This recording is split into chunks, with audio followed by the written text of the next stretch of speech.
নমস্কাৰ সকলোকে মোৰ ইউটিউব চেনেলটোলৈ স্বাগতম জনাইছোঁ আৰু মই মিষ্টাৰ বড়ো আপোনালোকৰ মাজলৈ লৈ আহিছোঁ এটা নতুন ভিডিঅ' আৰু এই ভিডিঅ'টোৰ জৰিয়তে মই আপোনালোকক জনাব বিচাৰিছোঁ যে আপোনালোকে যদিহে SSC MTS এণ্ড হাবিলদাৰ পদত এপ্লাই কৰিছিলে তেনেহ'লে আপোনালোকৰ এডমিট কাৰ্ডসমূহ আহি গৈছে। আপোনালোকে নিজৰ এডমিট কাৰ্ডসমূহ ডাউনলোড কৰিব পাৰিব।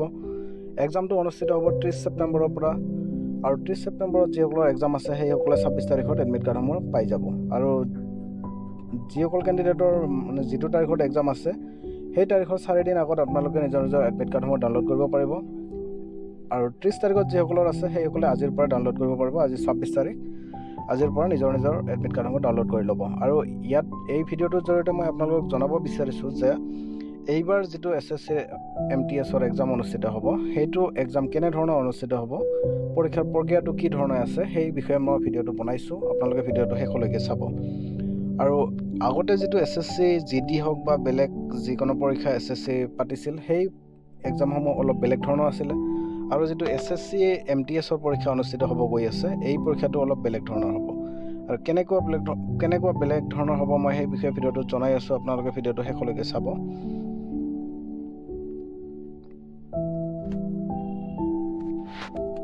আপোনালোকে হয়তো এইটো গম পায় যে এইবাৰ SSC যিটো এক্সাম অনুষ্ঠিত হ'ব গৈ আছে এইটো 13টা লেংগুৱেজত অনুষ্ঠিত হ'ব। এছামিজ, বেংগলী, গুজৰাটী, এনেকুৱা 13টা লেংগুৱেজত পৰীক্ষাটো অনুষ্ঠিত হ'ব আৰু আমাৰ অসমৰ কেণ্ডিডেটসকলে এছামিজতে পৰীক্ষা দিব পাৰিব। আৰু SSC MTSৰ চিলেবাছসমূহ ইয়াত উল্লেখ কৰিছে। নমেৰিকেল এণ্ড মেথমেটিকেল এবিলিটি, ইয়াত এইখিনি আপোনালোকে স্ক্ৰীনশ্বট মাৰি চাই ল'ব। Reasoning ability and problem solving, general awareness, general English and comprehension, এইকেইটা হ'ল চিলেবাছ। ইয়াৰ ওপৰতে আপোনালোকৰ পৰীক্ষাটো অনুষ্ঠিত হ'ব। আৰু পৰীক্ষাটো কেনেধৰণৰ অনুষ্ঠিত হ'ব সেই বিষয়ত মই জনাই আছোঁ। পৰীক্ষাটো অনুষ্ঠিত হ'ব আপোনালোকৰ ছেশ্যন 1, ছেশ্যন 2 দুটা ছেশ্যনত অনুষ্ঠিত হ'ব পৰীক্ষা। আৰু ইয়াতে প্ৰথম ছেশ্যনত আপোনালোকৰ থাকিব নমেৰিকেল এণ্ড মেথমেটিকেল এবিলিটি। ইয়াত 20টা কুৱেশ্যন থাকিব, কিন্তু এটা কুৱেশ্যনত আপোনালোকৰ 3 মাৰ্কে থাকিব আৰু 20টা কুৱেশ্যনত আপোনালোকৰ 60 মাৰ্ক থাকিব। ৰিজনিং এবিলিটি আৰু প্ৰব্লেম ছলভিঙত থাকিব আপোনাৰ 20টা কুৱেশ্যন আৰু 20টা কুৱেশ্যনত আপোনালোকৰ 60 মাৰ্ক থাকিব। টাইম থাকিব 45 মিনিট। আৰু তাৰপিছত আপোনালোকৰ ছেশ্যন 2 অনুষ্ঠিত হ'ব। ছেশ্যন 2 হ'ব জেনাৰেল এৱাৰনেছ, 25টা কুৱেশ্যন থাকিব, 75 মাৰ্ক থাকিব। ইয়াতেও 3 নম্বৰকৈ থাকিব।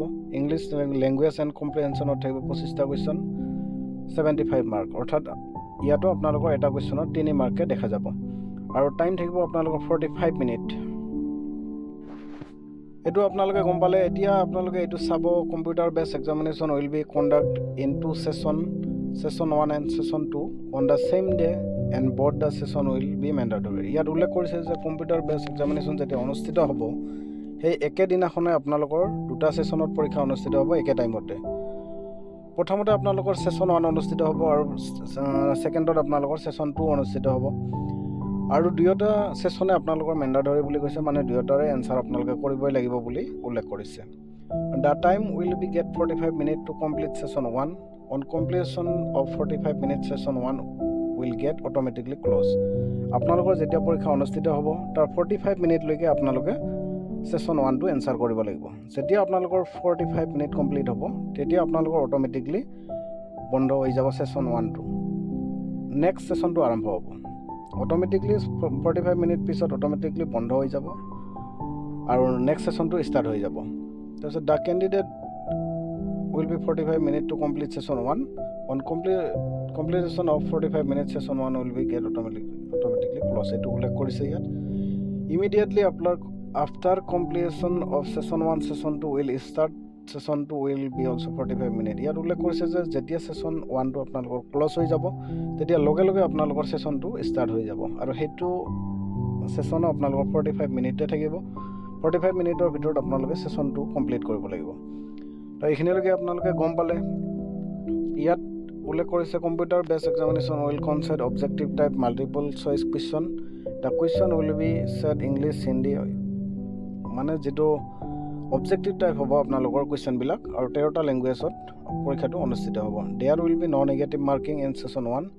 In session 2 there will be negative marking of 1 mark for its wrong answer. ইয়াত উল্লেখ কৰিছে যে there will be no' negative marking for session 1 in session 1, অৰ্থাৎ ছেশ্যন 1ৰ যিটো পৰীক্ষা অনুষ্ঠিত হ'ব সেইটোত আপোনালোকৰ কোনো ধৰণৰ নিগেটিভ মাৰ্ক নাথাকে আৰু যেতিয়া আপোনালোকৰ ছেশ্যন 2 ষ্টাৰ্ট হ'ব ছেশ্যন 2ত কিন্তু আপোনালোকৰ নিগেটিভ মাৰ্ক থাকিব আৰু তাতে এটা যদি ৰং হয় এনচাৰ তেনেহ'লে আপোনালোকৰ 1 নম্বৰ কটা যাব। এটা ৰং এনচাৰত 1 নম্বৰ কটা যাব। এতিয়া আপোনালোকে গম পালে যে ফাৰ্ষ্ট ছেশ্যনত আপোনালোকৰ নিগেটিভ মাৰ্ক নাই, কিন্তু ছেকেণ্ড ছেশ্যনত আপোনালোকৰ নিগেটিভ মাৰ্ক আছে। তো পৰীক্ষাটো অলপ বেলেগ ধৰণৰ আছে এইবাৰ, সেইকাৰণে মই এইটো ভিডিঅ' এক্সট্ৰাকৈ এটা বনাই দিলোঁ আপোনালোকে যাতে পৰীক্ষা দিব যোৱাৰ পিছত আপোনালোকৰ কোনো ধৰণৰ খেলি মেলি নহয়। আপোনালোকে মন কৰিব যে পৰীক্ষাত বহাৰ পিছত আপোনালোকৰ ছেশ্যন 1 অনুষ্ঠিত হ'ব আৰু 45 মিনিটৰ ভিতৰত আপোনালোকে ছেশ্যন 1 কমপ্লিট কৰিব লাগিব। এই কথাটো আপোনালোকে মনত ৰাখিব আৰু যেতিয়া 45 মিনিট কমপ্লিট হ'ব তেতিয়া অট'মেটিকলি ছেশ্যন 1টো ক্লজ হৈ যাব আৰু ছেশ্যন 2 ষ্টাৰ্ট হ'ব। ছেশ্যন 2ত আপোনালোকৰ এনচাৰ কৰাতে সাৱধান হ'ব, কাৰণ ছেশ্যন 2ত আপোনালোকৰ নিগেটিভ মাৰ্ক থাকিব আৰু 45 মিনিট পাছত এইটো অট'মেটিকলি ক্লজ হৈ যাব। তো ভিডিঅ'টো আজি এইখিনিয়ে আছিলে, মই এইখিনিয়ে ইনফৰমেশ্যন জনালোঁ আপোনালোকক। কেনেকুৱা পালে ভিডিঅ'টো জনাব আৰু যিসকলে SSC MTSত পৰীক্ষা দিব যাব সেইসকলে যাতে কোনো ধৰণৰ ভুল নকৰে তাৰ কাৰণে মই ভিডিঅ'টো বনালোঁ। ভিডিঅ'টো কেনেকুৱা পালে জনাব, যদি ভাল লাগিছে এটা লাইক কৰি দিব আৰু কিবা জানিব লগা থাকিলে কমেণ্ট কৰিব আৰু এনেকুৱা ধৰণৰ ভিডিঅ' পাই থাকিবৰ কাৰণে মোৰ চেনেলটো ছাবস্ক্ৰাইব কৰি থ'ব। তো আজিৰ ভিডিঅ'টো ইমানতে সামৰিছোঁ। Bye bye.